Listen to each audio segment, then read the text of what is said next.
reaching out, touching me, touching you. Sweet Caroline, bum, bum, bum. Good times never seem so good. Hi, we just got out of the AMC Screen Unseen for Song Sung Blue. Your thoughts?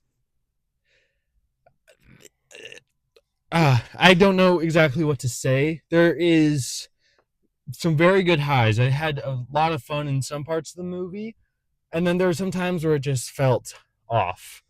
The pacing is one of my biggest difficulties with it. It felt like it was way too fast and covered way too much ground for just a 2-hour movie. And there's a lot of time skips that didn't really communicate. But Hugh Jackman's acting, along with Kate Hudson's, incredible. They're great, and their vocal performances were incredible. And so it was a lot of fun once they got into the singing parts. And then there was the actual overlying story, which, yes, it is based on a true story, so it's not going to be perfect. But it felt like they didn't really communicate it that well. And so I just kind of felt like it was jumbled up in my head, kind of just a fever dream. What were your thoughts? I fully agree with that sentiment about it feeling like a fever dream.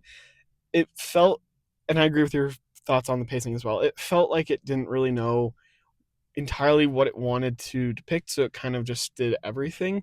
And so it really does jump from like main event to next event to main event to next event. Like there's a lot of big moments, there's a lot of small moments, and I feel like the small moments get lost within the bigger moments, where bigger moments really kind of take your attention, and at the same time the bigger moments really leave you wanting more.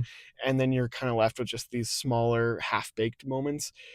Like Jerome mentioned, the performances are incredible. Hugh Jackman is outstanding. Kate Hudson delivers a phenomenal emotional performance here. But the rest of the film just kind of leaves me wanting more. I feel like I left more confused and a little bit disappointed, even though I didn't really have any expectations going in. It certainly is fun. The first half of this movie is a blast. They had some great jokes in Oh, there. it's the first half hour is hilarious. Yeah. And then the next hour and 45 minutes just feels very like muddled and slow to some degree. Maybe there could be some trimming done here. I think it didn't need to be 2 hours and 15 minutes, but maybe hour and 45 would have been good. But yeah, overall, I think that there's a lot to love here. There's a lot that I didn't love, but probably not something I'll revisit again for a while. But it certainly wasn't a boring watch at the very least, which I guess is good. So I'm giving it 2.5 stars myself. Same here. There were some great moments and there are some not so great moments, but overall, it was still fun. Go check it out if you think you like it. Absolutely. All right, we'll see you in the next one. Peace out.